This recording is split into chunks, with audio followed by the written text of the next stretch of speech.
talking on these big foremen. Your little foremen that ran foundations and stuff, they left out all that. Is this all your foremen that ran your big school jobs? Yeah. And apartment buildings and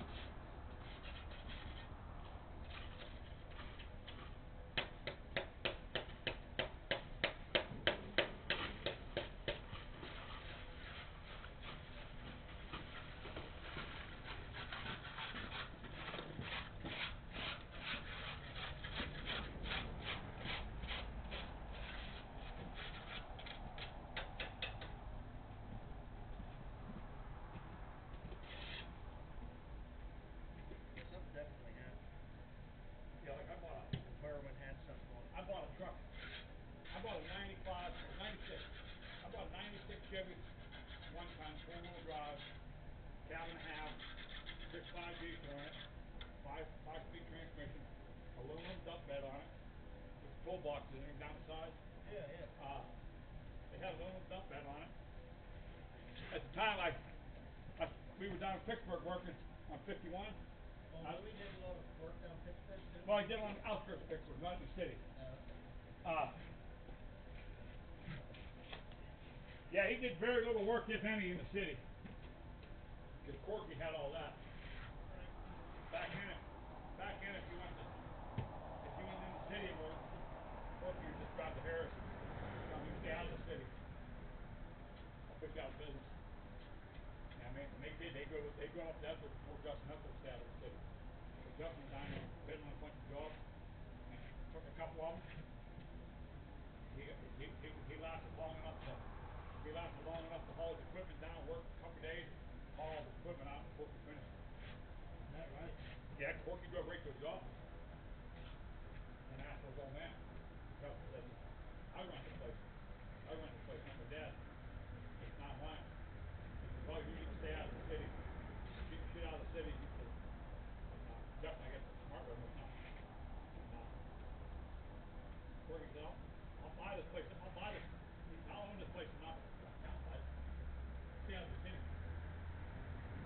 You'll be out of business. I'll put you out of business. I'll own this property. I forget how he worded it. Yeah.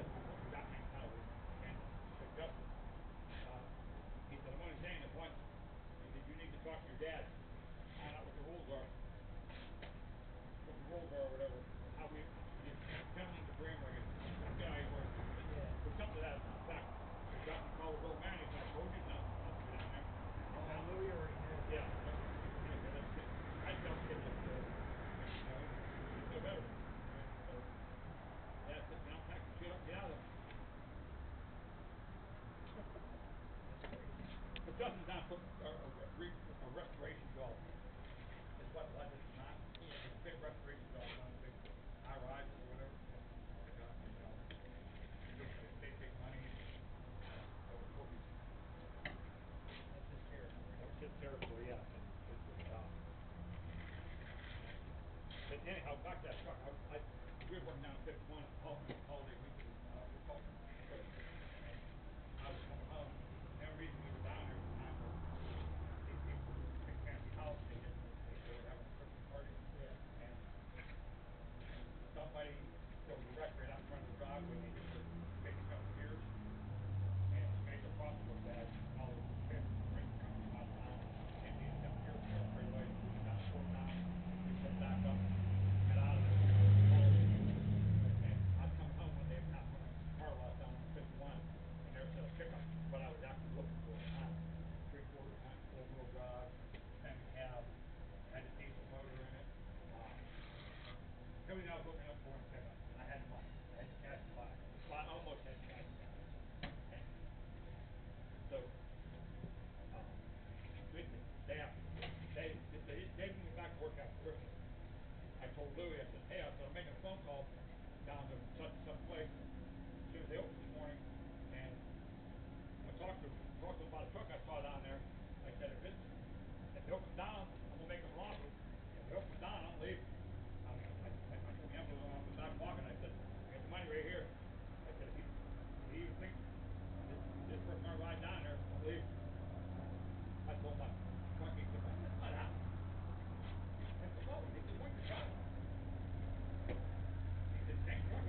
I'll take care of the paperwork. So he told me, Justin. he said, count on $3,500. Look, count it up. Hand it to him. It was his money truck. So Justin owns that then? He by mouth he owned it. It was still Ethel's, but as far as Louis' theory was, if you're going to run a business, you have to own a business. You know what I mean? You can't be worried about what Daddy's going to say. So, you know, Louis let him screw up. You know what I mean? Right. You know, like he said, I can tell him all day long he can't do stuff like that. But he's got to do it to prove it. He got to find out on his own. He's going to learn faster that way. Yeah. He was letting him. Louis got his tolls every day and went to work just like you do. Oh, so he was laying watching. Yep. Justin would call him up. Justin would call him up. And that night or call him when he's on the job. Hey, tomorrow I need you to go to Jordan's job. Go to Jordan's job for a couple of days. They're laying 16s or whatever. You know, whatever you might have been doing. And he just had his tolls every day. He'd drive there just like you did. He'd not answer his phone. He left his phone in his truck. Because, you know, everybody people call him Louis. Yeah. He left his phone in his truck. That's what the message is called. You have any business questions, call Justin. When I got into assistant manager Whack, he wanted to throw me off his job at Timberland. He wanted to throw me off his job. I told him I ain't working for him. He can't throw me off of no job. I work for us. So I'm working for Matthew. And he told me he was going to call Louis up. I said, go ahead, call the fat bastard up. I don't work for him anyhow. He's with me, and I said, I don't work for him. So he won't call him and have him. He said, I'm off my job right now. I said, well, actually, I don't work for you. And that's what has to tell me. I said, the one that has his name on my check has to tell me. At that time, Justin thinks it was on the check. I think led to another, but he called Louis up. I'm standing right here like me and you are. He said, he's screaming at Louis. He wants me off the job. He's screaming at Louis, wants me off the job. And before Louis had a chance to say anything, he said, oh, can you don't matter? I don't work for that stuff. His opinion don't matter to me. I knew Louis could hear me. I said, I don't work for that stuff. His opinion don't matter to me. And Louis, I heard Louis saying, Tim has him on the speakerphone, but like he could hear me leave, being told to leave. And Louis said, yeah, he's right, Tim. He don't work for me. He works for Justin. He said, you gotta call Justin. He said, Justin runs the show now. He said, so you gotta call Justin up. You want him off your job. He said, I can't do nothing. Can't do nothing for you. So he called Justin up. And I already called Justin earlier that day and told him I'd have a fishing match about doing 3 things with Tim. Yeah. So he called Justin up. He told Justin he wants me off the job. Justin said, it ain't gonna happen. He said, he ain't going nowhere. He said, the only labor I got is that will drive that far in the wintertime. And I can count on it. He said, he ain't going nowhere. Tim Glancy's great boss. He was irate.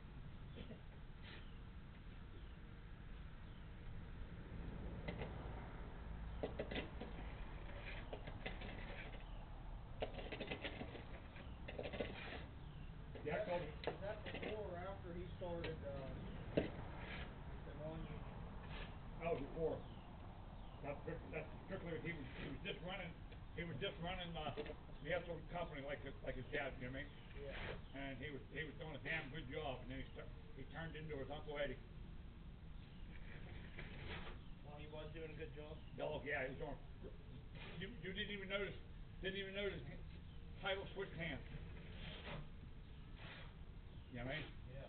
And then we'll call it a year into it. His Uncle Eddie was a union worker all his life because, you know, being the daddy owned the block company. Yeah. But then Louis bought Eddie out. Because he wanted out to start his own company, not masonry company, but what he was doing, he was them rental properties you see, not rental properties, but them houses with older people are buying that you set on a slab. Yeah. Yeah, you get four apartments in one unit. Yeah. Right,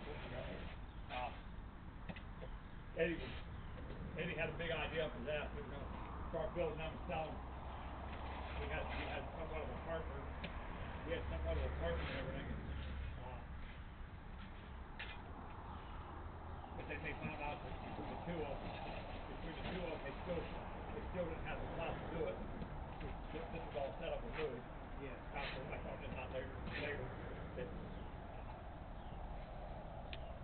neither one of them had the clout to do what they wanted to do. They had big dreams. Yeah. So when they started it, get ready to start it, want to talk to all the banks and everybody you got to talk to do stuff like this. They all told us this ain't qualified to do this kind of work, you know, because you got to have your water storage involved, all your water runoff, and all this bullshit. You know what I mean? But more than just building this house, you're building a big complex like that. Neither one of you is qualified to do this, or whatever they call that, or whatever. And they, well, what do we got to do to get what we want to do?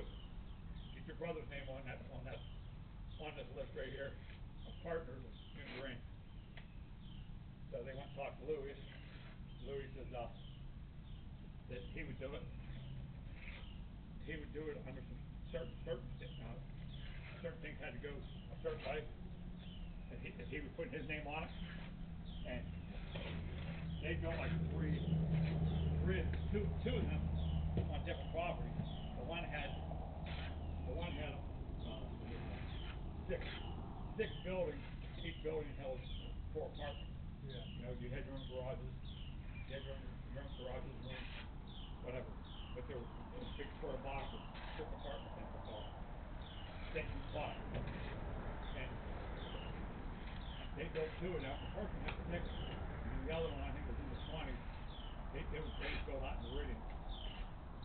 And then there was that one before you get to the Butler Fair on 422 there, head towards Newcastle, you go through Mount Chestnut. Yeah.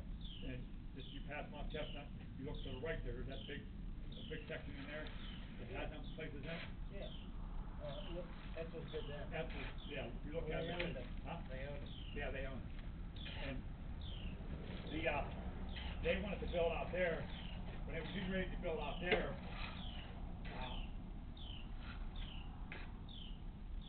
Louis noticed his name wasn't on the list anymore. You know what I mean? His name was taken off when that apartment was being done. Eddie and that other guy took Louis' name off. They didn't need him anymore because they had their recognition. They already had their foot in the door. Yeah, they had their foot in the door. So when they bought that place, the property went through Louis. Louis knew the guy that owned the property, most of the property, because their property brought off of 2 different people.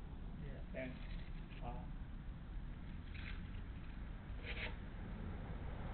so anyhow, Louis' name got taken off of that one there. The guy that owned the property wasn't happy because he sold the property to Louis because he thought it was going through Louis and everything.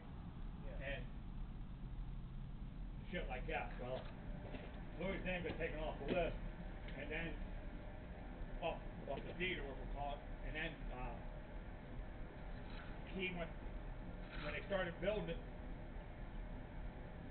They used non-union labor masonry company out of Newcastle. Oh, so his brother didn't even have him build. Now all Louis' stuff is out there. Yeah. He's up here building. Right. That machine, the forklift,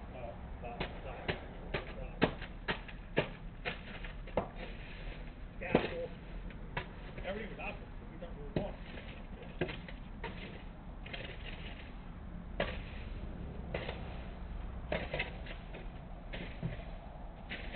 That's what he's going to do. So they're in a feud match over this. So Louis doesn't like getting it. He was out by there and he was using this non-union outfit, using all his equipment, his forklift and everything. Well, Eddie's name was still on the actual partner thing. Right. So as far as Eddie was concerned, he was using his scaffold, his equipment. Yeah. But Eddie wasn't an owner. He was getting a check, you know what I mean? He didn't own it.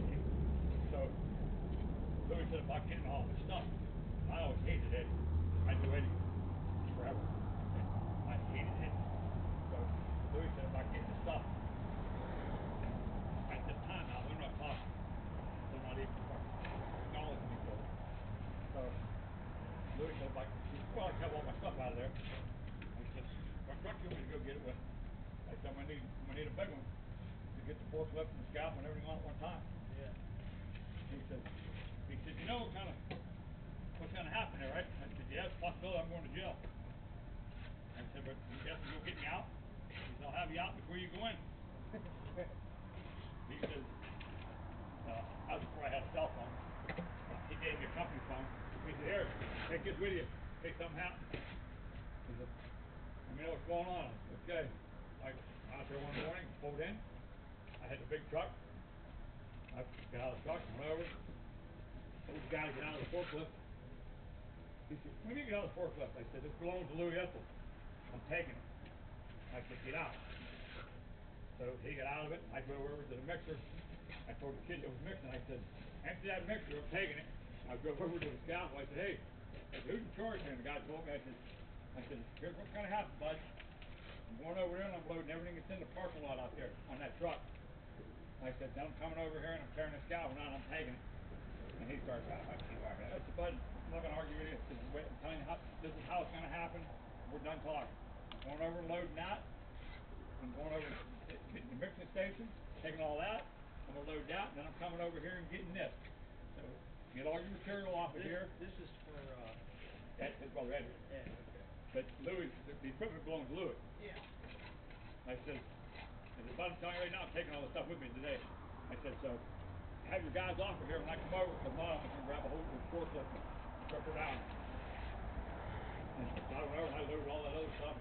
They were telling me they're calling Eddie. I said, go ahead, call Eddie. I don't care.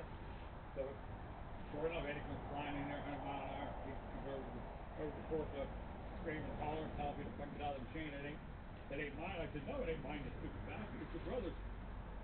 I said, it ain't yours either. He said, you just get a inheritance check or something? What do you get when your daddy gives you something? I think it's inheritance. I would have called that. I said, you just get a check from Ethel. You don't own Ethel. Your brother owns Ethel. Your brother's the only one that makes the decision for us. You don't make no decision. He knows you a check.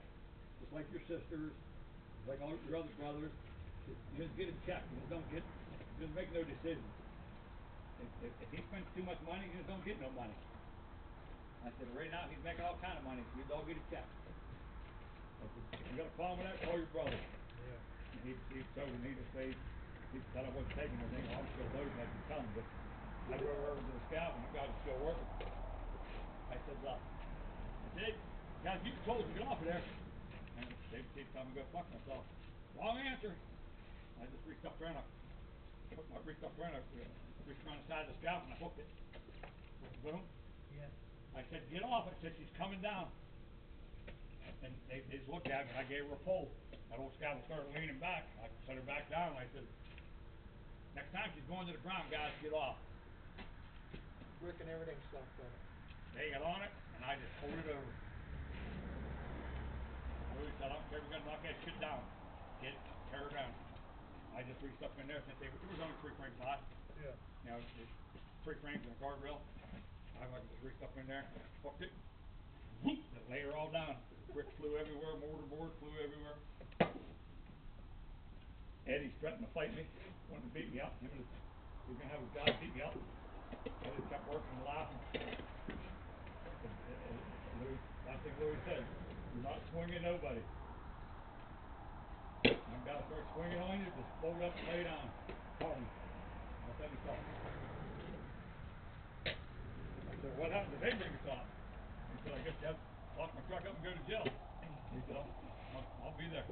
So, one thing led to another. I loaded everything up. And so, Louis, that's when that all happened, Louis' name was still on that deed, you know what I mean? As far as, his name was still on the deed as far as building it. Yeah. But it wasn't on the deed when they started selling the units to collect any of the money. Okay. I don't know how this all works from my business work. But Louis' name was being used to build the place, but when the units were being sold, he wasn't on it because they were already selling units and they wasn't even built. You know what I mean? So, but the model was built, because we built the model. Yeah. The first one that was actually an office. They sold an office for the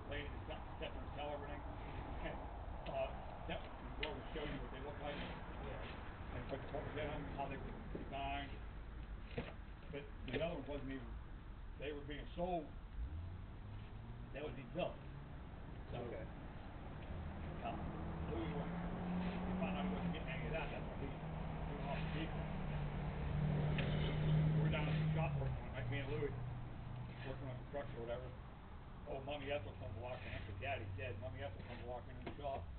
She says, you mind stepping outside so I can talk to Louis? I said, not a problem, Mrs. Ethel. The door I went, I go out the door, there's Eddie standing right outside the door. He's standing right outside. I just walked on by him and said a word to him. I walked over, I went outside and started doing something. This was after you took all the shit Yeah, down. it was after I took everything. So, I walked by him, I'm out in the yard working, and I keep watching Eddie, looking towards Eddie. He's over there pacing like a cat. Next thing I know, the door opens up, and Mommy come out and says, get your ass in here.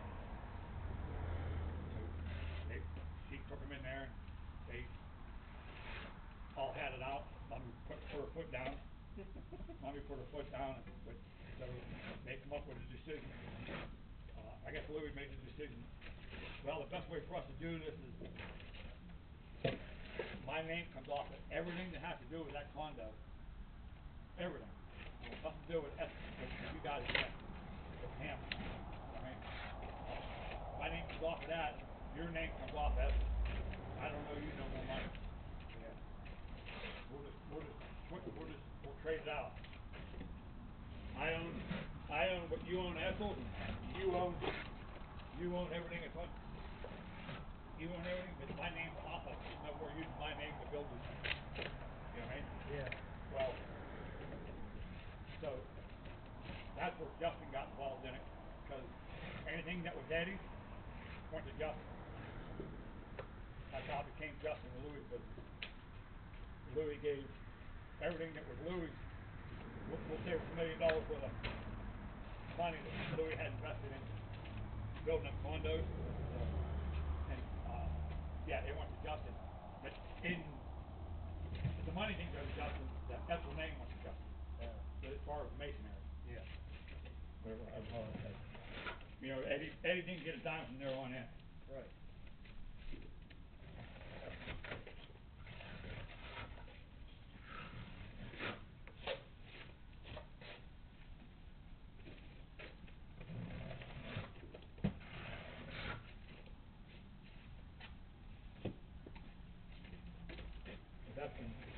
Right after that is when Justin started. He was done with college, getting his business degree or whatever it is, so you can run businesses or whatever. Yeah. He went to college long enough to get that, which is has to be a year or two. And he took over after he took over he was doing a good job. And then all of a sudden he started acting like Eddie. He started acting like Eddie about wanting to get rid of all the business, all the union workers. And that's when the union stepped in and said, no, all these jobs that your dad's got lined up for the next 3 years were all bid on union bid. If you're going to do this, you lost all them jobs. Your dad's bid don't count. You just don't switch it over to a non-union bid. Right. That guy's name back. Yeah, he told Justin that Justin said that about the jobs. He said, well, they can finish the jobs they're on then. Not all the other jobs that start.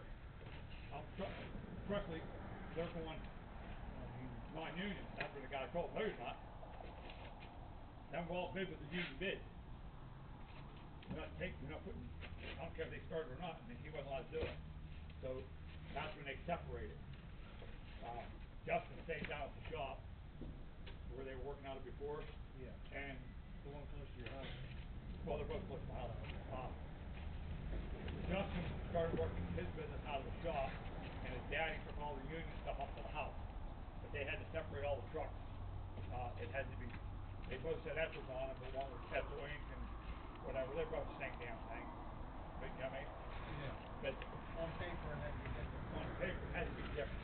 And we couldn't take one of Justin's trucks, like at one time, when I was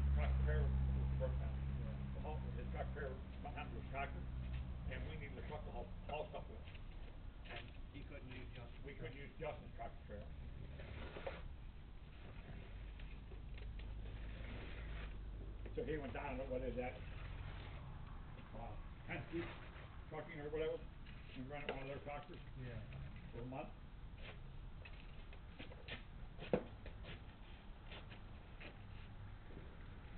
Yeah, he rented. So then that's when Louis came back to charge for him.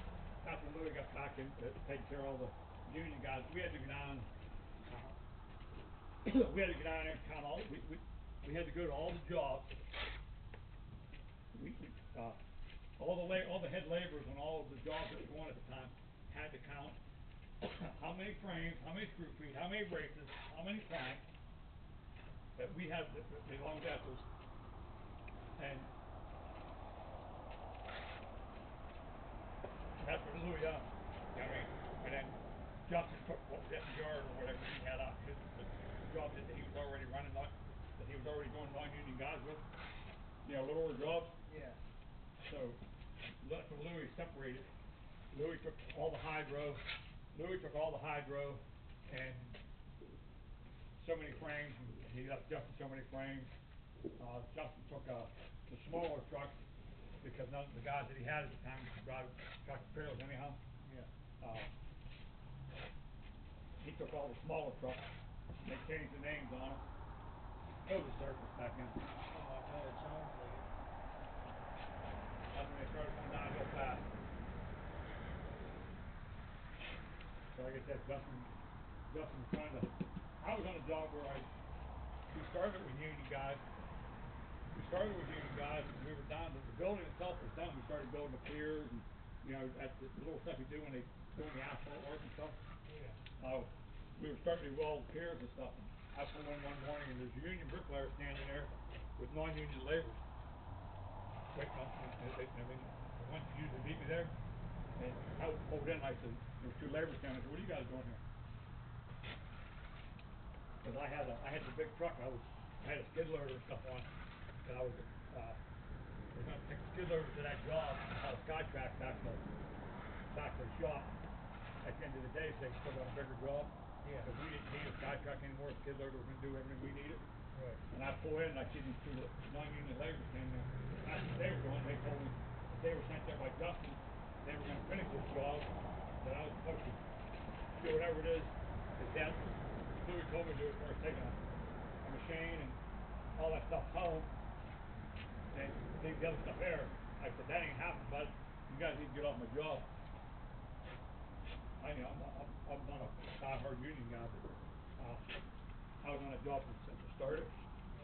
So I said, no, that ain't happening. You guys are leaving. So we get into a piss and match. Well, back then, all the trucks had phones in them. So they went over and climbed up in the truck I was driving, called Louis up, Justin up.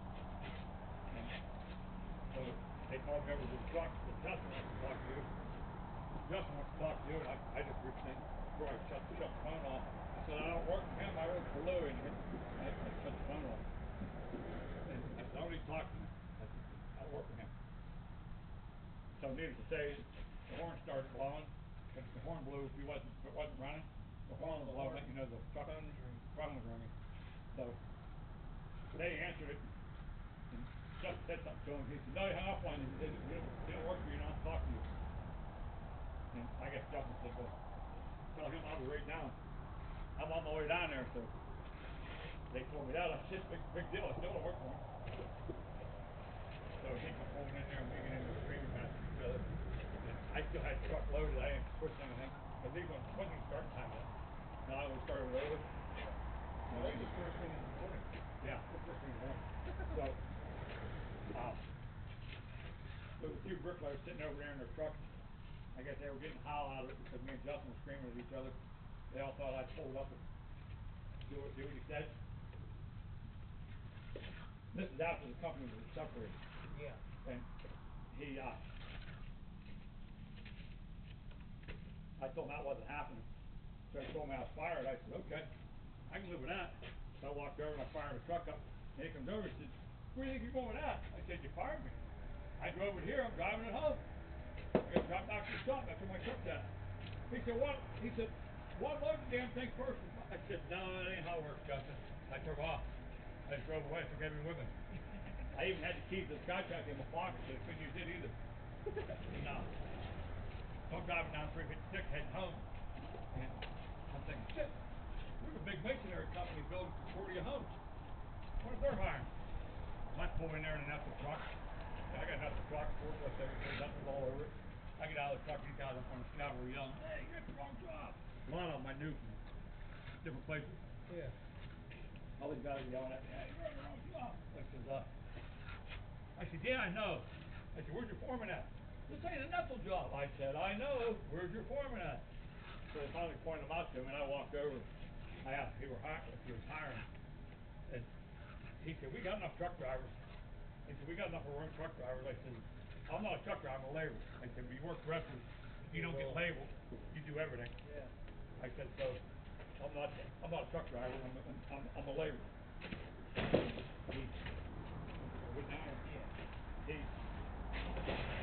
So we started talking about things, what I do, what I do. Who was this for? It was Friday mixing there.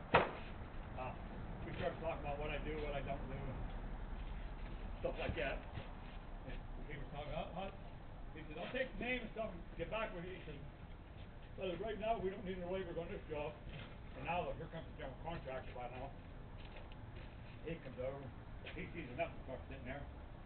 He comes over, he's walking over, he says, what are you doing here? He says, you know this is a Friday job, right? He sees the name on the truck, but he knows me personally. I've worked with him many times with Apple.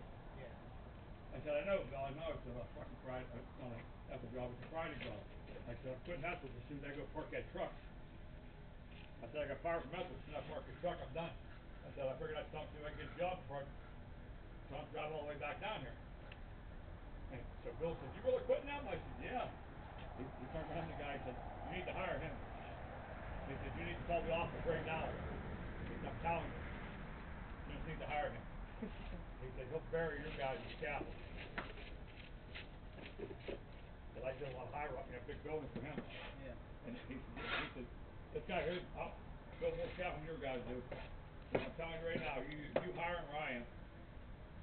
He said, you're really quitting Knuckles? I said, yep. He said, that's when he turned around and told the guy, hire him now, because if you don't, I am. He called the office, and he told Bill. He said, Bill's standing here saying, I got to hire this guy right now. He said, I don't know nothing about him, I just go by what Bill says. He said, the guys up on the scaffold says they know him. Somebody says, I ought to hire him right now. He said, well, then hire him. So, the whole time I'm in there talking, and the horn blowing on that truck. Sitting there over there blowing.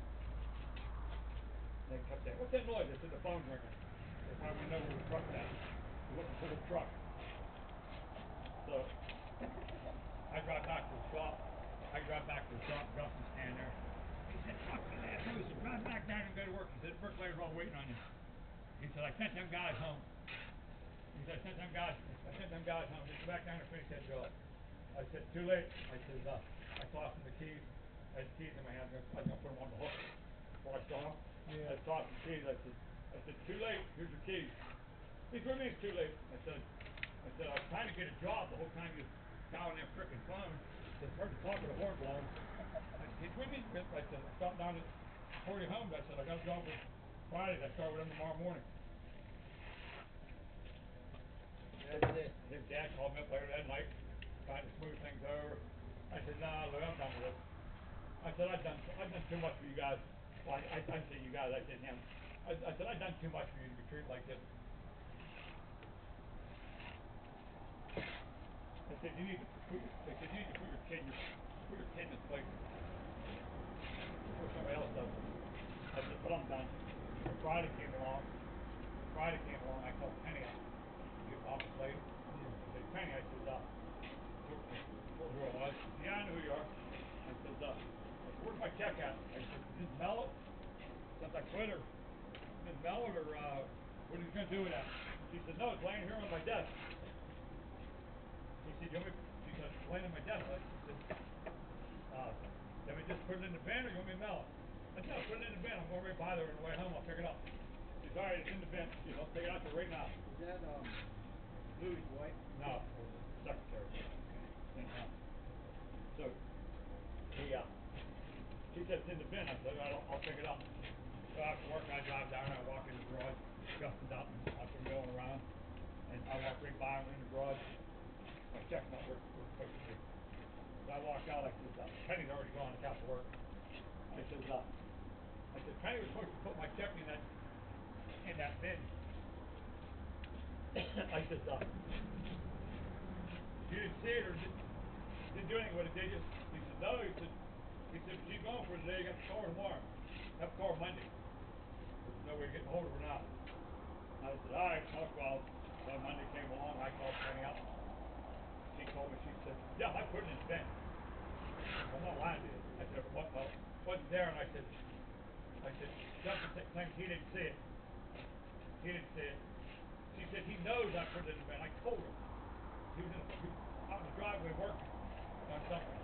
When I walked in the garage, I told him to check his bin.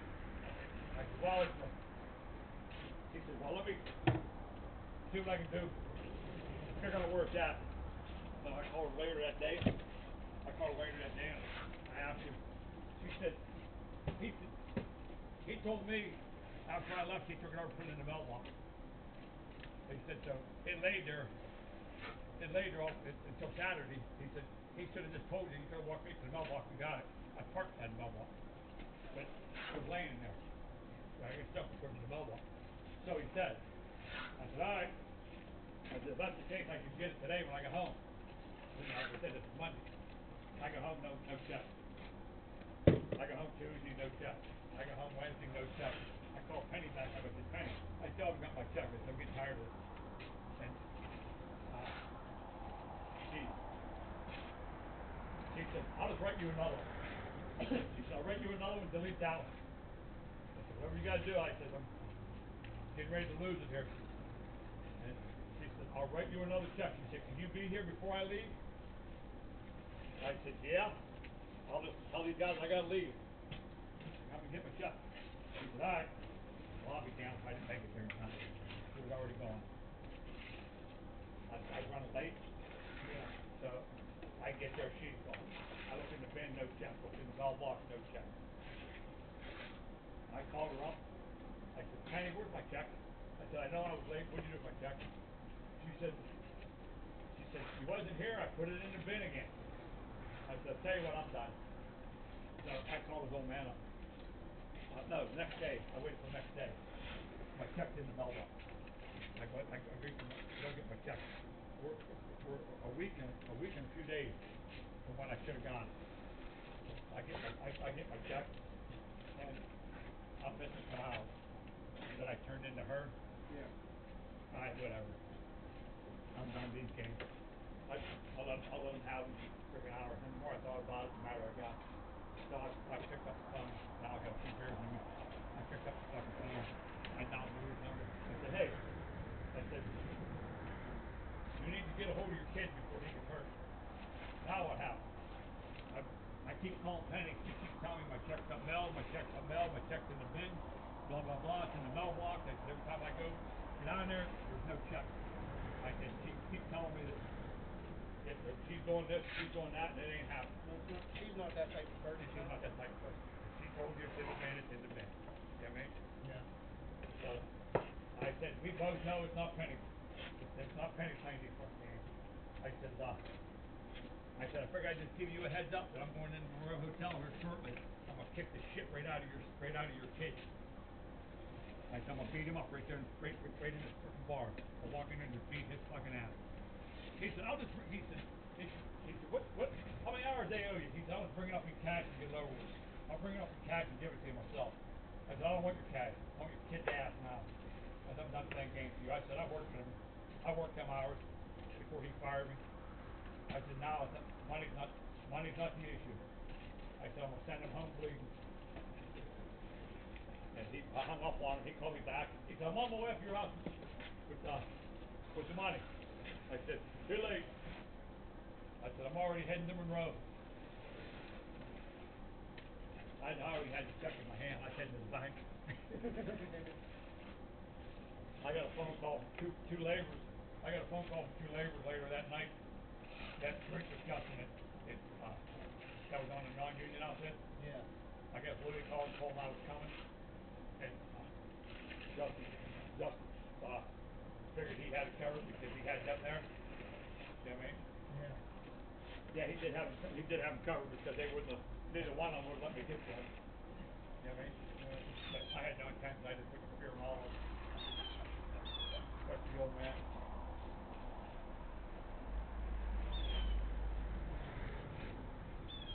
I haven't talked to that kid since.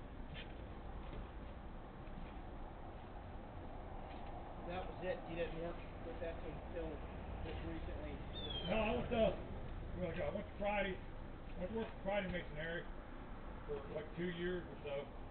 And then, Louis got a real big job in, no, I went to Friday, then I went to work on the, with Swank. Yeah, I went to work for Swank first. And, that was just for a short period of time, then whenever it got hit. Yeah. And Louis got that big job at the courthouse, the courthouse. It was all pipe, built down one road. The main power lines were right there, all that bullshit. And Louis, there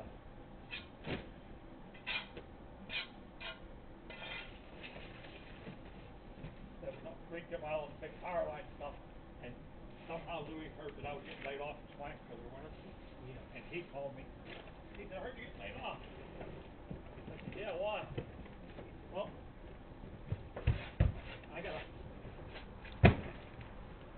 that job, courthouse job. He said, I got the Butler courthouse. He said, there's all kind of power lines, there's steps, there's a road, all kind of grades, there's staircases, go down to the basement, the scaffold's got brought up through. He said, sounds like a good job for you. He said, I said, well, I already started on unemployment stuff. I already filed my first week on unemployment stuff. I says, I don't want to stop that. I have to fight it again. He said, before I sat down and talked to him, we're going to look at this job. I said, all right. So I drive down there. I get into his truck. We drive in town. He shows me all these big power lines. The scaffold's going to be inches away from him. You know what I mean? None of his guys, one found out later, none of his guys wanted to go. They were all scared of the power lines. Yeah. And we're looking at everything. He's going to be, what's going to happen, the way the city wants it done, the way the contractors want it done. He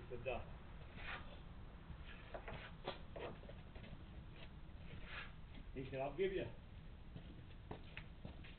he said, I'll pay you 1 day a week on the, he said, I'll pay you 1 day a week on the books. I'll let you collect a full unemployment check. He said, I'll pay you 1 week on the books. That way you get to still collect a full unemployment check. And I have you on the books in case something would happen. That's the day you're supposed to work. You know what I mean?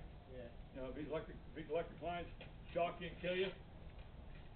You was on the book, so Nobody gets in trouble. Nobody gets in trouble. And he said, I'll give you the rest in cash. And he said, I'll pay you this much a day. Well, this he called by the week. He said, I'll pay you this much. He said, I'll pay you this much for the other 5 days. Because you want me to work 6 days a week? Yeah. He said, I'll pay you this much. He said, I'll pay you one day on the book and 5 days in cash. He said, but as far as everybody knows, you're getting this all on a check. It's all on a check. Don't mention your unemployment. I said, you got my attention. So I went in there, I built on it. My check got melted, nobody could find, never see it. Yeah. Never got put on the desk in the yard, or never got showed at the job site like Neil Coach is on the counter, everybody walked in and looked at it. Yeah.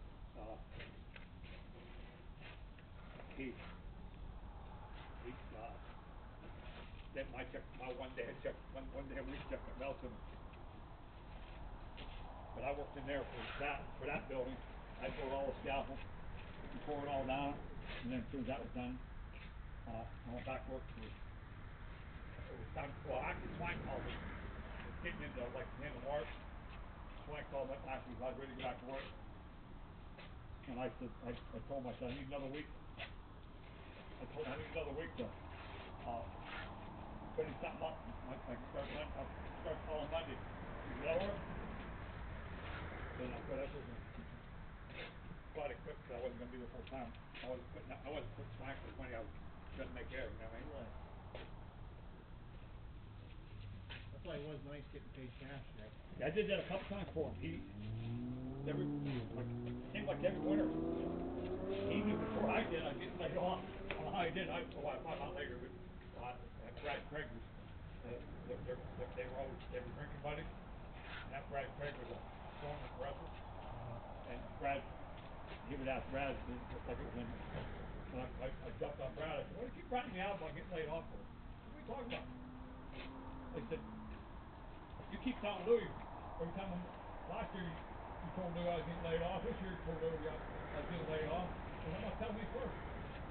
This one girl doesn't make any difference, does it? I said, yeah, it makes a difference. So, the next time Louis called me after I was getting laid off, I said, yeah, I said, this time here I'm going to work right up till Thanksgiving Day. The plank starts laying people off if you want off the hunt and stuff, you know what I mean? Yeah. And you just want laid off, start your layoff right there. That's what they do with you. And the ones that want to work till Thanksgiving, and the ones that want to work till Christmas, then you got the ones that work till the state tells you not to work. I went. State puts a deadline on some of this stuff. Well, anyhow, Louis called me and said he had another job. It wasn't as crazy as that in the first one, but he offered to pay me all cash. Wasn't great against the power line. I was up there building cabin work now in Butler. I had to walk everything around the corner because the power lines were right here. Yeah. And I could reach out and touch them anytime I wanted. The big on the top. Oh shit. And I couldn't touch it. That's how close you were to the scaffold. It was snowing and blowing, everything. Fucking guys from the power company go driving by, and they stopped their truck. You need to get the fuck off of that scaffold. That one guy hauled up to me. I said, who the fuck you think you are? Tell me to get off of the scaffold. He said, them snowflakes line up, you're done. He said, you don't have to touch them. He said, if them snowflakes line up, if you get one row of snowflakes line up, you're done. He said, there's enough power in there burning it. Set that scaffold on fire. And they Well, you're up there doing it. I stayed there. Yeah. They stayed there. I did. Oh. I said, I got a job to do. You're making a commotion here. Your traffic held up. And they said about dying. I said, that's why they pay me good money, bud. There's a chance you might die today. I just kept on working.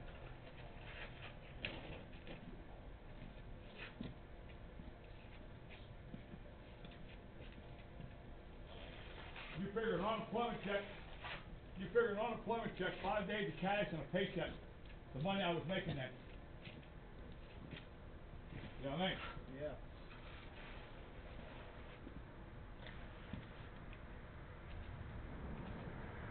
Where did you start with this stack? Right at on this side of that door. So you're easy to use up another one. All right. Oh, I'd say. Yeah, I'd say.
V8 in it.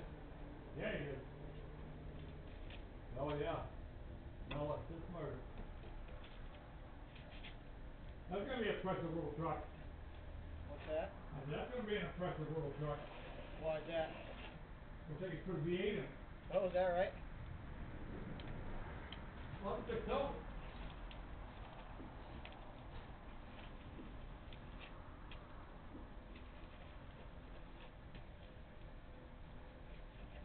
Yeah, it's gonna be impressive.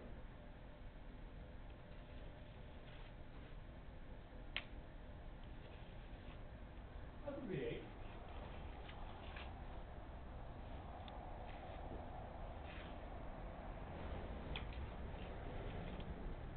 I'm gonna try to get my dad's out this year. What's that, S10? Yeah. That's the old style, old spur body style. Yeah.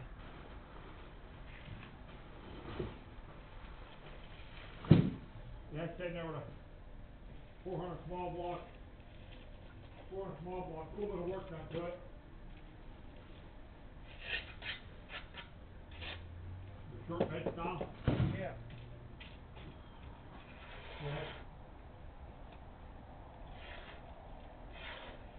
It's usually fun to drive.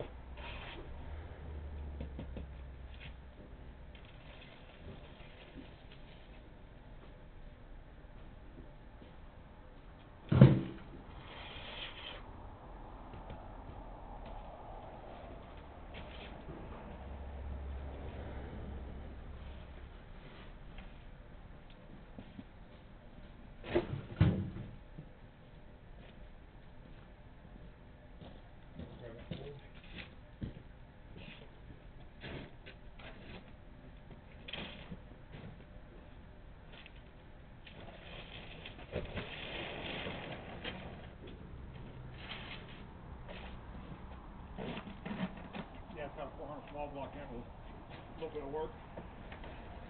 It's got them,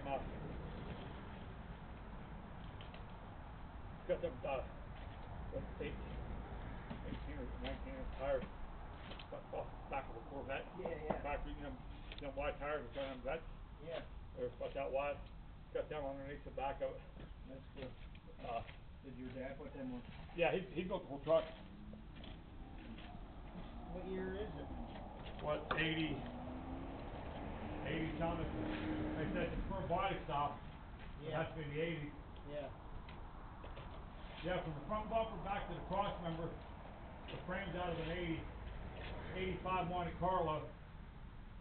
And then from the cross member, transmission cross member back to the back bumper's all square tubing. He built his own frame. Uh-huh. And it's got 12 volt posi in the back. A narrow 12 volt posi in the back. The vet wheels would fit underneath it. Cause he didn't want to put fender flares or anything on it. Yeah. So he narrowed the rear end so the tires would set flush with the edge of the bed. Oh, that probably looks sweet. What's that? That thing probably looks sweet. Oh, to get it up on jack stands, to get it up on a floor jack, you gotta lay, even to get it in my garage, I gotta lay 2x4s down out there in the dirt, so they'll jump up on the 2x4s, so it won't rub the concrete of the floor. Oh, it sits real low. Oh God, it's sit low. I can't put a floor jack under it anywhere. Is that right? Yeah, nowhere. There's nowhere you can stick the floor jack underneath the frame to jack it up. The roof there, top roof right here. No shit. Wow. It's like driving an oversized GoPro.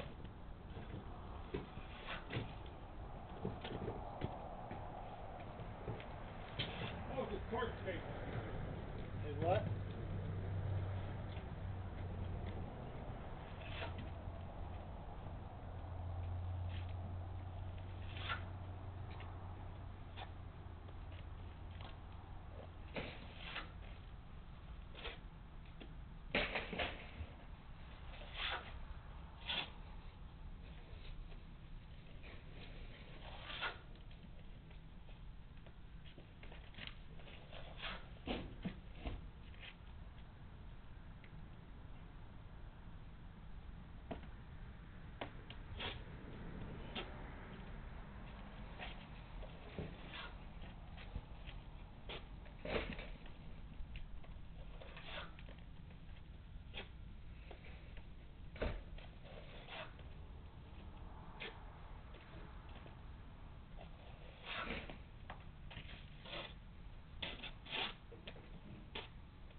Yeah, my dad had that. He built that thing. That's where he used to take parts with him.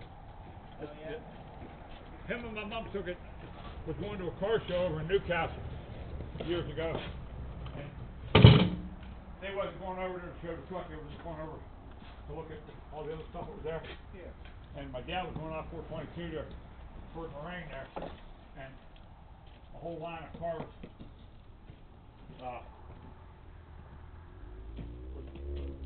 Whole lot of cars were heading towards the car show, and my dad, they were just cruising. I mean, Right.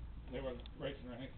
My dad just drove past me and figured he'd just pass them all real slow and take a look at what kind of cars were heading to the car show. Well, he said as he was passing them, a guy on a '69 Chevelle jumped out behind him because he actually thought my dad was trying to act like he was racing or something. Yeah. Because he was passing them. I guess this guy thought he was trying to race him. So the guy jumped out and got right on my dad's back bumper. And Mom said he said, Dad, your dad just picked up the pace a little bit, and the guy stayed with us. He picked up some more, the guy stayed with us. Picked up some more, the guy stayed with us. He said then your dad decided we're getting too close to the bridge and the red light that was coming up out there at the intersection. He said so he just decided. He said, well, we might as well just see what he's got now. He said we want to cross the Moraine exit, across the frickin' bridge, across the water. He said we got the other end of the bridge. He said that guy was just entering the bridge. So they go out to the car show, and they went out to the car show and they pulled in, and the people that was telling me where to park and everything, they thought he was going to the car, put his car in the show. Yeah. So he get in line, and Dad realized that there's nothing but car show material in this line. So he asked one of the guys that was flagging everybody around. He said, I ain't going to the show, I'm just trying to get to the parking lot. The guy said, oh, they put you in the wrong line. You're in the wrong line. I said, that's where they flagged me to go. He said, well, something like this, they probably thought you were taking it in to show it. Yes, no, he said, just a truck. I'm just going to look. And so the guy just he opened up a gate that they had there to put him in the parking lot. Yeah. And there was a spot that happened to be right by the fence. So he told my dad, he said, open that gate and just shoot in there. When they start moving, you get room to turn. I'll open that gate, you can pull in there. So Travis started moving, the guy opened the gate, my dad pulled in. He said, just park right here. This is good enough. And Dad said, okay. So him and my mom was out of the car, out of the truck, moseying around, looking at stuff. Here comes that whole line of cars that he just passed. And the guy that was in that Chevelle, I guess he pulled up, put his window down. He said, is that your truck? Yeah. I said, yeah. I guess my dad said, yeah, my truck. I said, I chased parts with it. He said, that was the first time I got beat by a parts chaser. He said, that's an impressive little truck. Yeah, like I said, it's super low. I took it out 422. Well, my brother bought a Corvette, an '88 Chevy Corvette back then, and he came to the house. We were there working on. Me and my dad had a race car back then. We were working on a race car. He come pulling in his vet, and he was telling Dad how it handled, how it ran, all this bullshit.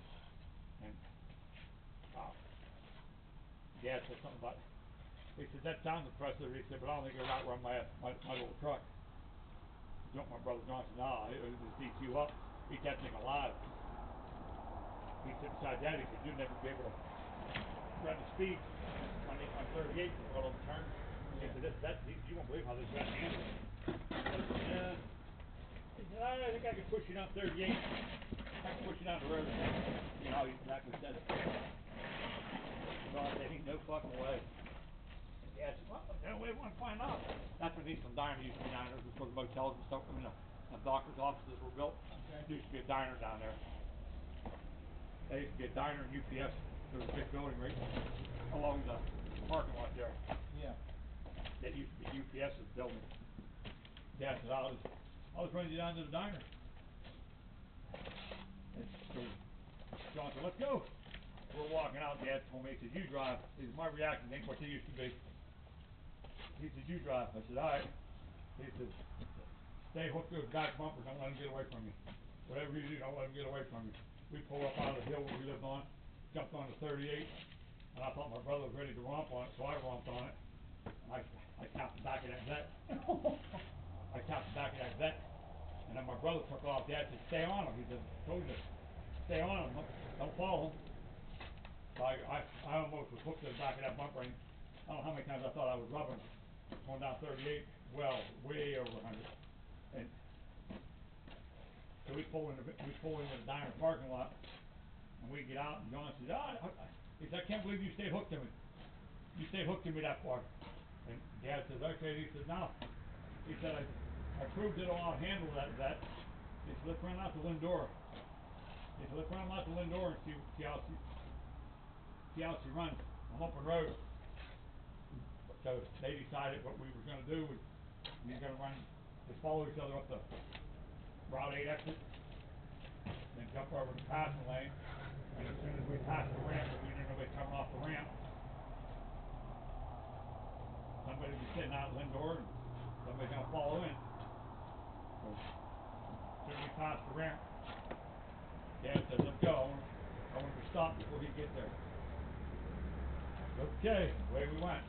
Yeah, we were literally stopped at the ramp, waiting for him to get off the ramp so we could make a loop, get back on from home. John never stopped. He just drove right on by. He never stopped to talk to Dad. He already knew. Yeah. But yeah, back then it was quick. It's just a toy. I mean, it's nothing impressive. It's just fun to drive. It ain't no 5-second down the scoop truck. Is it automatic transmission and all that? Yeah.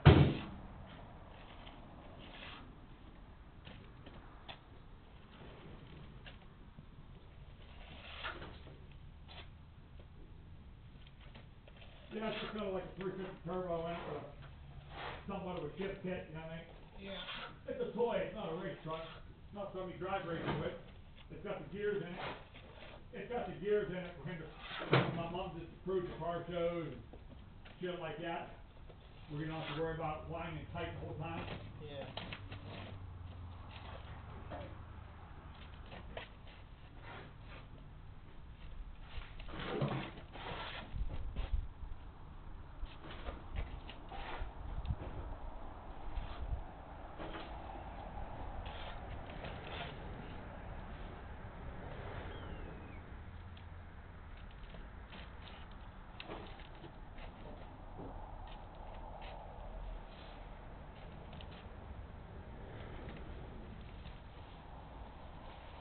It's actually my kid truck, not even mine. Oh, really? When my dad died, it was the only thing, that was the only thing that he owned that had any kind of paperwork to where it was supposed to go. He gave it to your boy. Yeah, my boy was still in diapers when my dad died. Oh, okay. What it was is, my dad had, just like this guy here, he's got a truck sitting right there he's working on, Yeah. and it was a small garage. He had a big garage he did all his business work in. Right. He had a garage like this right here, a little two-stall, that he played with his toys in. And we went out there one night when my kid was a baby, just learning how to walk. And Dad was over there working on another car, and the S10 was sitting there, and my dad's over there beating on that car with a hammer, you know, straightening something out or whatever, Yeah. using a hammer on it. The next thing we know, neither one of us are touching a hammer, and we hear this banging noise, and my boy's got a hammer in his hand beating on the driver's door. I don't know if I was going to beat his ass because it was all done. I mean, it was all paint black and all done. My dad drove it every day. That's what he takes parts in. And like I said, his mom went to the garage in it. To go to car shows and whatever they did on Sundays. And I was going to beat his ass for beating on that door. You could see the hammer marks. He wasn't that big. I think like he was cranking on it, but they had a little bunch of little parking lot dents in one area. Yeah. And I was going to beat his ass, and Dad said, he said, my mom, he said, he ain't beating his ass. He was just doing what I was doing. always said about it. And I found out later, and he had it all fixed, couldn't even tell it was ever touched. Mhm. But next time I went out there was a license plate on it, said Jake's truck. Sure enough, whenever he ended up dying, my brother got everything but that truck. My mom gave him everything. The only reason I got the truck though was my uncle. But my brother wouldn't give me the truck. Even though it was in your boy's name? It wasn't in my boy's name, it was one of the verbal things, you know what I mean? Oh. Even the preacher knew, even my dad's preacher knew that if anything ever happened to my dad, my boy got that truck. And my uncle went out there months later to check on mom and see how she was doing, and he walked up the steps, and you could look down in the garage there, like I said, a little garage like this, not attached to the house, but close like this. Yeah. Where my dad would play with his toys. And Bob went out there to talk to my mom to see how they were doing, Bob and my aunt, and he looked in the garage and he seen the truck was still in there. And he knew I was having trouble with John, so he called me and asked me why that truck was there. And I told him, I said, John said, I'm not getting it. Mom gave him everything, and the truck's his. And I guess Uncle Bob, shortly after that, went down and questioned him about it. Got in his face about it. Told him, you know damn well that truck's supposed to go to Jeff's kid. He said, so we're not playing games, give him the damn truck. Actually, I already told him I tried to get it. Yeah. He told me I wasn't getting it. Bob, I don't know how Bob did it, but not too many people pushed my brother around back in. I have no idea to this day how Bob did that. Never I asked. got a phone call from Bob. I got a phone call from Bob and told me to send a tow truck out to your mom's. He said, come out to your mom's and bring a tow truck with you. I didn't have mine at the time. I was working from Epsom. He said, your truck's sitting out in the driveway. Well, Jake's truck's sitting out in the driveway, come and get it. So I made a phone call, I said, I found the truck, I can have it here in 20 minutes. He said, all right, I'm standing here. I can get it. So I went out. There was another guy standing there by my Uncle Bob. He was a notary. And the guy came up, we're loading it on the tilt bed. I called the tilt bed to come and get it. We're loading it. Next thing I hear, my Uncle Bob calling it John. He's standing over at the garage. He said, I'm not fucking with you, John. You're over here to sign this title. He said, we're going to notarize it right now. So we stuck it in my name. Right there on the spot, and then Jake turned 16 up there in his name.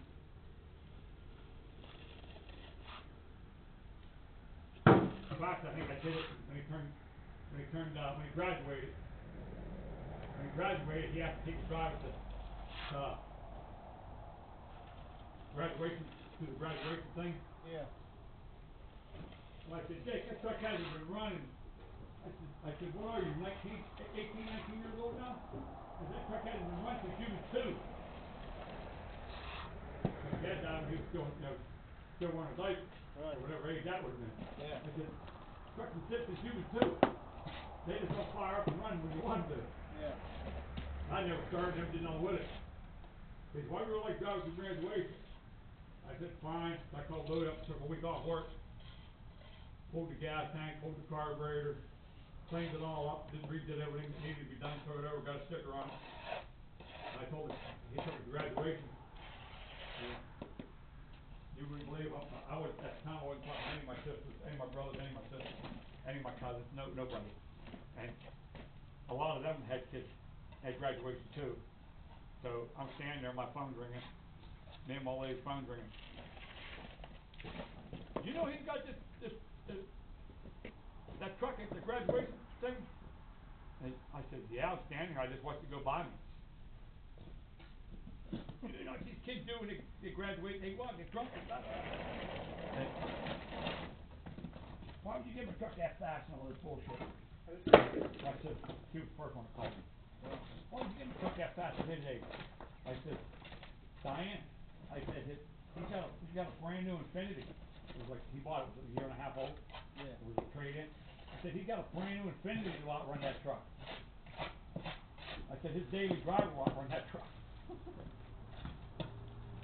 He had one of Infinity Coupes with 6-speed automatic and stuff. Yeah.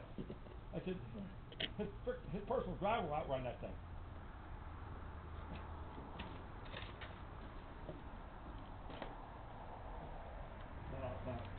Stephen Tower.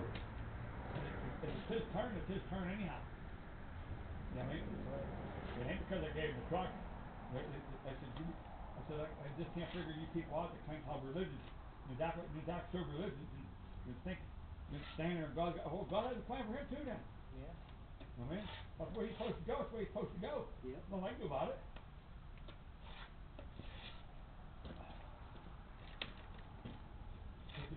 Oh, you religious bastard, telling me that I'm going to kill him in that truck. I'm not part of the plan. Ain't you religious? Ain't you a Bible thumping motherfucker? They'll piss off at him. I said, well, if you believe in that guy you go talk to every Sunday, then he's going to make it a plan and go talk to him about it.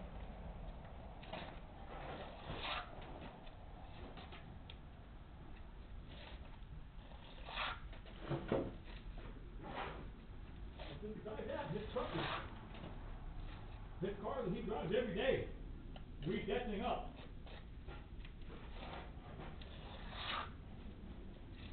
Yeah, his cars nowadays, hell, 25 years, like, that white thing ain't got the driver with it now, man. You know what I mean? Yeah. It's like them Raptors and stuff. They're like almost 1,000 horsepower, Yeah, 1,200 horsepower. Exactly, that's what I mean. Tell me, you got some of these Ford diesels that Swank has. They're 1-ton truck with toolboxes on it. I don't know if they would not. You know what I mean? Yeah, they're freaking. They're ignorant.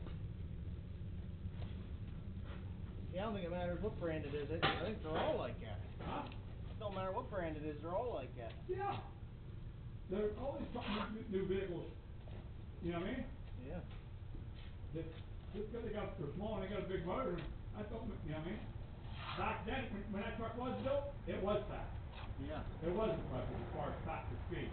But not, you know, just today, it's just, you're just driving a toy that you can't gauge. You know what I mean? Yeah. It's fun. I was watching this thing. This guy made a video. He talked about the history of the Ford diesels and the pickups, you know. Yeah. So the first one come out on there like mid-80s, the 6.9. It was a Ford motor. Right.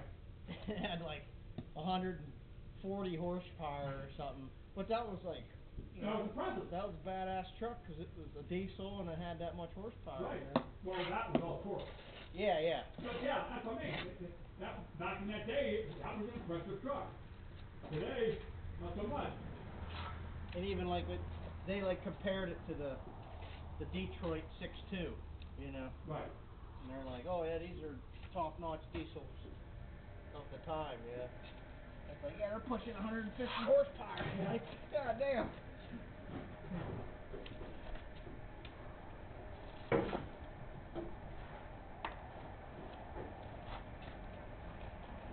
Yeah, I worked for Slacker. The one boss was on vacation, and he had his truck was a pickup. When they made him a boss, when they made him a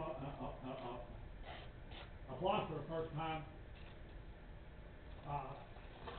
they gave him a pickup, like your driver, just a regular old Ford pickup. Right. You know what I mean? It had toolboxes in the bed, it was just a pickup. Right. But then you prove yourself from there. How far do you want to go to be a foreman? Yeah. You want to be a foreman's helper or a guy that's running the whole job? Now you need a lot of tools. Now you need a bigger truck. Well, anyhow, he became a pretty good sized boss. Well, time then the new trucks were coming, so he was supposed to get one of the new trucks. Well, at the time when the truck was supposed to be coming, he was going to Hawaii for 2 weeks to get married. They were taking 2 weeks to go to Hawaii, him and his wife, and they were getting married there. They were going to spend a week with their families and a week by themselves. You know, all the families went over to get married, and they all got the hell out of there, and them two stayed and had stayed by themselves. Well, somebody on the crew had to take this truck, so we had told. Yeah. Well, I was the only one they trusted that to take the truck and don't go drinking in it and wrecking it and losing all the tolls and shit like that. Right. So I was told I didn't want the truck. I didn't want to be the guy driving a company truck. I like to speed. I like to drink. You know what I mean? Yeah. The last thing I wanted was a company truck.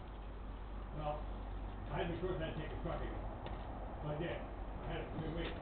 Well, the shop called.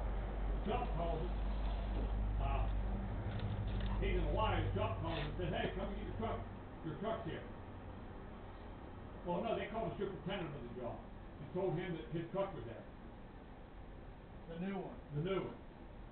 So he's in Hawaii. So the superintendent told me, he said, "Hey, leave today, 11, 12, whatever, and run down to the shop and spend the rest of the day putting all his tolls in his new truck." I said, "Just let it sit there. He's gonna be home next Friday." You know what I mean? Let him deal with it. Yeah. I don't want to be the first one driving the damn truck. And they said, "No, I don't want to." He's so worried about leaving it sit there because if something happens, like say somebody wrecks the truck or whatever, they'll just say, "Grab that one, we'll get him another one." He said, "No." He said, "That truck belongs to my fleet. I want it. Go get it tonight." He said, "Go get it today." And he said, "I forget who was riding with me." He said, "Have him take that home and bring that truck back with you tomorrow." So he wants to have both trucks, you know what I mean? Yeah. So me and another guy left. We went down. We spent the rest of the day taking all his shit out, putting it in the new truck. And I took one truck, and I took the new truck. He took the old truck home. And then the next day, he took that truck back down there, and it stayed on the job site. And then I took that guy home the next day. But anyhow, yeah, that thing was freaking ignorant and impressive. I'm thinking, oh, I wonder what this new truck runs like. I get out there, go on 79 coming home. No. Not 79. What's that, that's not the turnpike, but that toll road that runs through 66 or something? Belmont? That 66, that toll road? 376? Isn't that toll road? No, it's down in Belmont. That was a toll road. I ain't sure where I put that.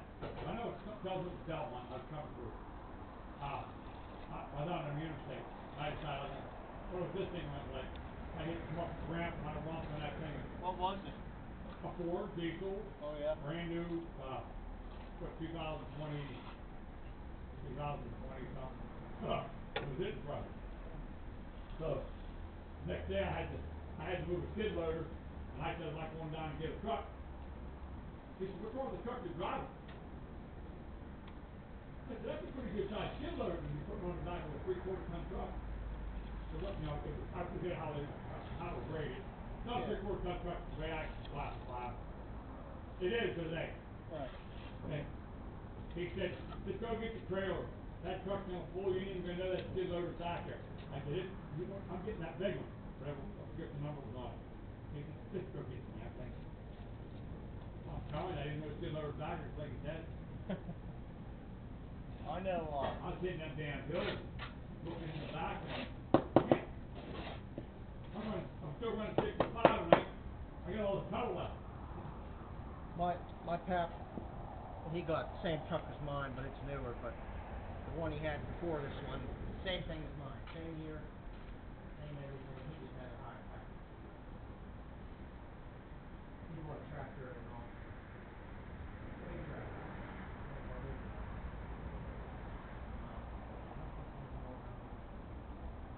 Put on the fucking trailer and all of a sudden it's done. It's got a cab on it. Yeah. I think it's 130 horsepower. But it weighs almost 15,000 that water, tires and shit. Fucking all that thing doing in the pickup. It was up mine. Yeah. Terrible mine. Not that long. Right. Like, I was going fucking home. I bought a tape. Yeah. trucks need a hard time driving and trailers and shit. Yeah, we go on it, we don't fuck that shit. I don't give a fuck, you're driving. You're on the fucking thing. So I have to go, something wrong with the machine now. Tell you what, that fucker heavy. Down the fucking road a lot. You know the back there. Yeah, you know back there, but But, yeah. the way he fucking went, up and down and fucking hills. And it's impressive. Like I said, you know, I would like him to approach the back end, but not now. Yeah. Because, like I said, I've driven swank trucks that I think without running from a dead truck. Like these things are built nowadays, these Cadillac Escalades and all this. You hear them fucking revving up, going, you know, when you're going down 79, they're passing you, you know. Yeah. Them big SUVs. My wife's got a Ford Explorer. Yeah. And there's different modes you can put on it. Like, because it's all-wheel drive, so if it's snowing out, you put it on, like, slippery or whatever, you know, just so you have Right. Yeah. Okay. But there's like a sport mode on there. So me and her went out one night, and we were going down 19 before you get to Cranberry there. There's that long stretch. One of the sport modes has it. I fucking put it on. And it was like, Like you hit a turbo button. yeah. I'm like, holy fuck, I was doing like 90 miles an hour down there right now. And probably just touch the throttle other than the sport button. Yeah. I just turned the switch and stopped the gas. We're going. Yeah, that's what I mean. That's what I said, that tends to impressive. As far as to drive it today, Yeah. you're just driving something that's fun to drive, Right. that you're half left, you know, half left them. Yeah. But as far as like this guy here, he looks like an LS6 motor in that one. So that's going to be real impressive to drive. But it's just something built today, it's just a normal fucking vehicle. Right. That you buy, like you said, you buy for your wife as a completely different ballgame. Right, you put it on sport mode and you're freaking burning tires off.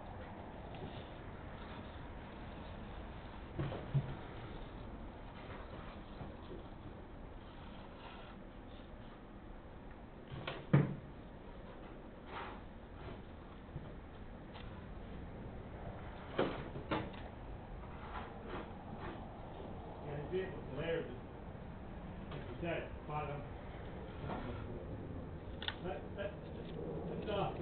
But then Mustang or company, not a Mustang, but the new Ford.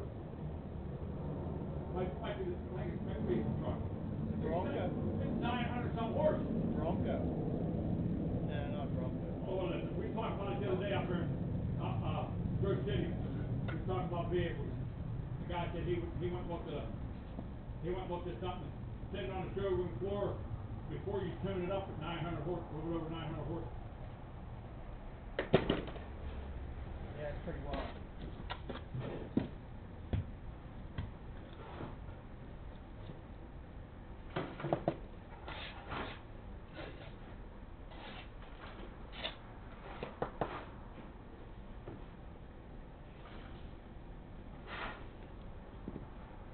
Instead of fighting all this up in that dumpster, I'm gonna drive it. I'd just dump it right back here. I'm gonna dump it out over there and I'm gonna dig the paper out and I'll stick the paper over there.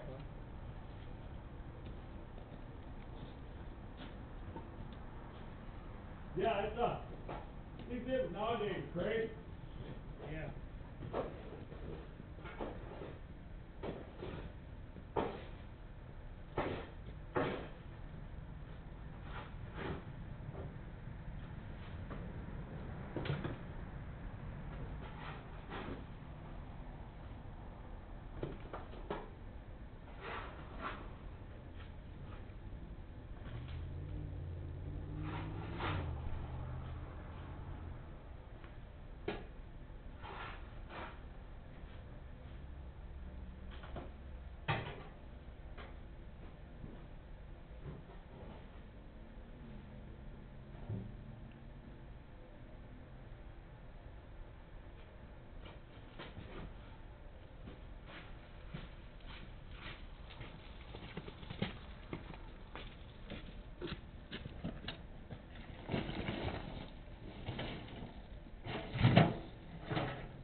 What up, dude?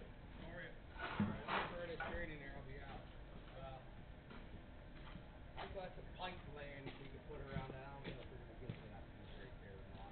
But I could just trim a hole and put the pipe through there so you can. Yeah, that's why I didn't charge Yeah, you. but I don't want you to have to put the phone up, so I'll get it done before I leave. Yeah, that's fine.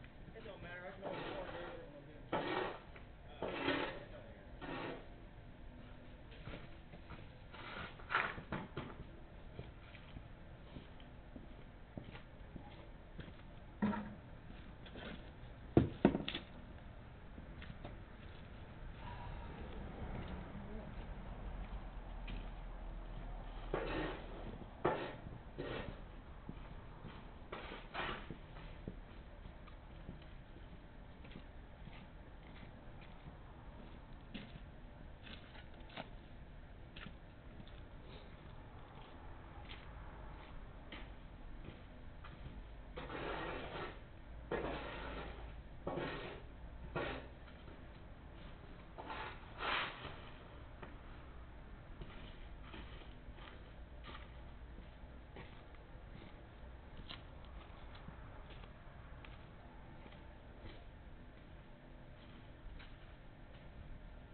I know you're getting good. Oh, I was just looking. There's a couple picks over there. Kind of build like a bench. Put some of them stone on it and we can cover it. But they're digging the driveway down, so if we do put something up over here, we'll have to put on the sidewalk. Maybe wood for you or I don't know. beat it? I'll be like this here, yeah. I know he wants me to start over here because they're putting the AC units in the corner. What? He wants me to start over here because they're putting the AC units over here in the corner. Oh, okay, yeah. Yeah. That picks on me. Yeah, I'll still get the mortar can. Yeah. You know what I mean? The mortar can is gonna take up, it'll take up most of your room. Right. Cause you got, set a mortar can right there. I got another one too.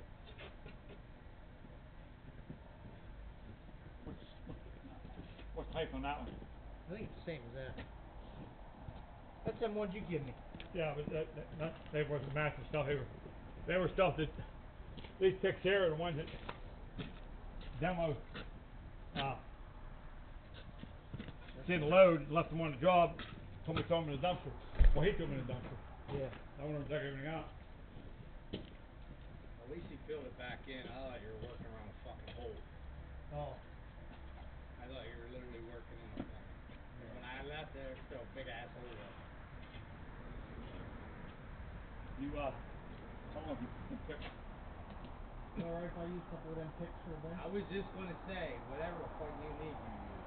That trailer's fucking open. There's fucking this styrofoam you can possibly need in here.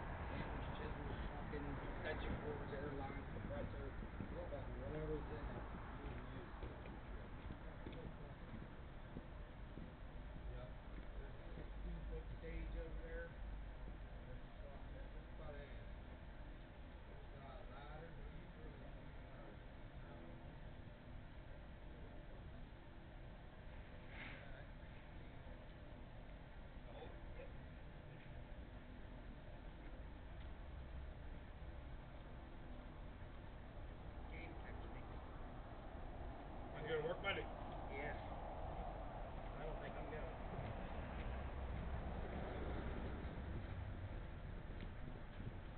Yeah, after I seen your text there, when I saw it,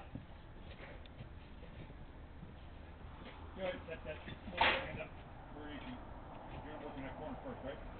Yeah, it's yeah. You're not worried about that head down in the. Oh shit, yeah, I guess so.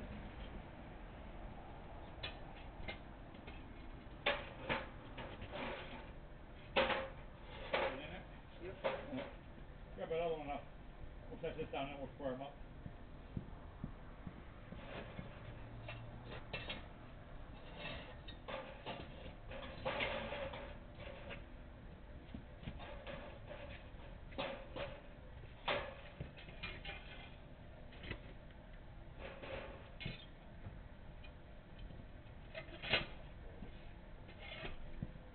Why it wouldn't open up?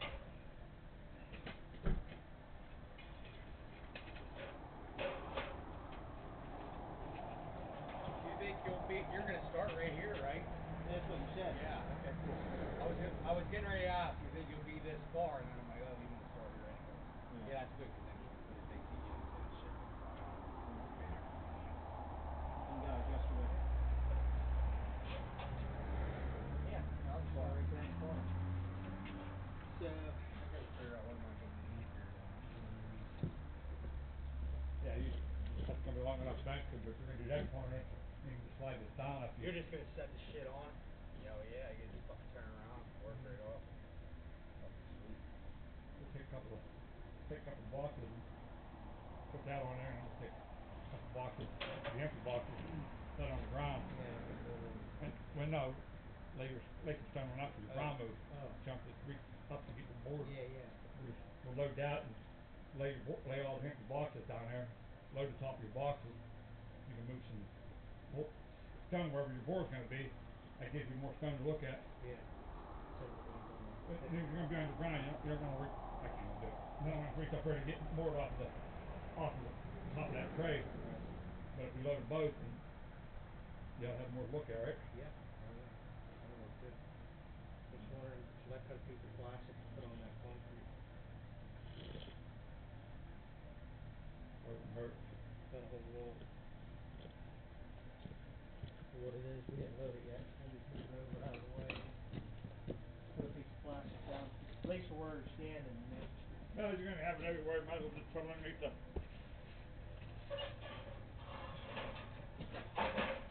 Cover the whole damn sidewalk and let these set on it. And what sidewalk is 3 feet wide, we just cut it and open it up, probably opens up 10 foot, right? Or is it wider than that? I don't know how big it is. Is it in here? I'm trying to think, I don't know what I did with it. It's here though. Big ass roll. I either left it over here or out front. Oh, I got it right here, Jeff.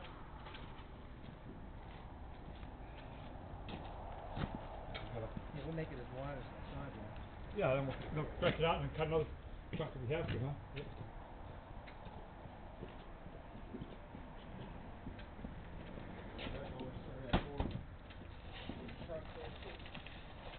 Man, the fucking Ingram to look at a job, it's a fire. Man, them insurance companies is what throwing money, dude. Tell you fucking what. Where at? In Ingram. Where's that at? That is like Westford or Westview, Bellevue area that way, like. Oh, okay. Yeah, insurance company, they ain't afraid to. Fuck. That's money they take from us. Yeah, They have to, because they get audited and shit. They can't just take a fucking road. I was working, a buddy of mine had a junkyard. They call it some parts. And the kid, the guy that owns the place, that usually gives all the prices to the insurance company, he wasn't there. But they needed to know if he had it. So I was sitting there and the kid says, yeah, we have what you have, but he's not here. He says, we'll say it's these 4 wheels. $1,000. Well, that ain't enough. Write down 2,000. Oh yeah. Yeah, they don't care. I forget. You know, I just shook my head like. All interior. It's all interior damage and all the windows, because they blew out all the windows. Some they popped to get in. They broke the front door. $120,000. Just the like inside. for a person. But you're talking appliances and, furnace, hot water tank. They flooded the basement with putting that much water in. It's almost a tear down. Sometimes it's dangerous to get there. I'm working on a I'm gonna restoration. go look at it and see it. I'm working on a What do you restoration think? right now. That they're doing permits up and at all City the other- College. That they're taking an old building and they attach it to another old building and we put the addition in between them. And they're it Just had like to be this one. cheaper, baby. Like this one. It would be cheaper, baby, to put that building down up there. This one right here is right then. I could have electric this and insulated and drywalled this and put a furnace in there with a little kitchen and some water dropped off and fucking in the septic is right there. And they could have lived in there and I could have tore this down and built a fucking mansion for it. All brand new, the whole fucking thing, you know? Alright, doing flipping, driving on, I guess. Okay. Yeah, it's a restoration up there. That parchment's faster than I thought. Yeah. I thought it'd take a couple days. Just you two guys hammered it out. I'm looking on it. At least it's a nice day. It's not fucking too bad. It's still cold, but it's not fucking stuck. Cold enough to make you keep moving. Yeah, that's right. Soft when you get cold. Don't stand still. I'm sure they'll move anything if we want them to. Yeah, they're good for now. I ain't gonna put nothing out here since he's gonna be digging and shit. Oh yeah. I'll just worry about this Yeah, whole that section sucks. here. Oh, you're just gonna go here and then go there. Well, I figured. Yeah, because he's gotta take his down 6 inches. Yeah. To hit it. I figured if it's real cold. So you're gonna do this and this. Yeah. I'll do this first. Do this and this and go back out there. That Yeah. makes. Well, I figured I'd save that where it's tended in. When it's super cold. I'll throw the heater in there and work in there. Oh, there you Or go. if it's pouring down the rain or something. Yeah, 'cause it's gonna rain Monday. Yeah. I keep looking, but it still looks like. Yeah, if it's raining, I'll see you Monday. I'll be here fucking working inside. Okay. If not, I'm going to Rochester Road where that fucking guest house burned down. Did you see I started rebuilding that on Rochester Road? I think you were telling me about it. Yeah, it's right by Hoffman. That's what you were We saying. got the trusses started and walls and trusses and some of the plywood and it got too ugly. I ain't fucking fuck it. Not when I got inside shit to do. Yep. Alright guys, have a good one. You too. Yeah, that job up there where Scott's at, everybody up there says, every trade said they could have did it for half the price if it was just a new building. Oh, Lord. They set up that's Jeremy, whatever, the old guy, the one that has the stakes up there, has what's wrong with it? You just don't want this cardboard, do you? The big sheet, no? No, I think we're You good. end up needing it, it's up on this dump trailer. Alright, thanks. He started measuring some marks on the floor, so the walls were laying up, Yeah. and it wasn't jogging, and he wasn't sure if he was actually hitting the damn.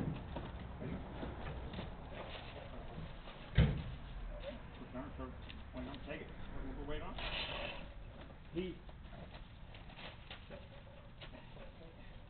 started pulling measurements off our walls, and then it didn't make sense, so he went down and got a laser, and he set it up on the very first one we did, and then we had to go to the other side, the other end of the hall and work on one just because people were putting ductwork or we didn't come out the way. Yeah. So he put a laser up on all them piers, and so we started measuring the wall that Grant put up. They're in and out. So we started building right off of the walls, getting our dimensions say it's got to be 32 inches, we go 8 by 8 pier at the end. That. So he ran the laser down. About over 2 inches out into the hallway. That's what I was telling you the day when they put the trim on. Them all have to be right because the trim, regardless of what they did with them boot up walls. And then they went to set door frames. These guys starting to want to put some doors in. The doors are racked. They put a laser down and hit the door frame. It's right on the edge of where the seal is. And it's a half inch in the. Brand new shit. Yeah. Huh. That woman that's in the sucks, same 'cause then the hallway. door don't fucking have them posts for shit. What's that? If it ain't straight, man, them doors, new doors are so cheap, they're hard to fucking get. Yeah. You know, that, because if it ain't fucking square, you're fucked. Yeah, Hey, did but- you get my message about looking underneath that porch? Look at your phone. Oh, no. But whenever. Underneath that front porch, when we tore that front thing off, it was concrete. It just fucking collapsed.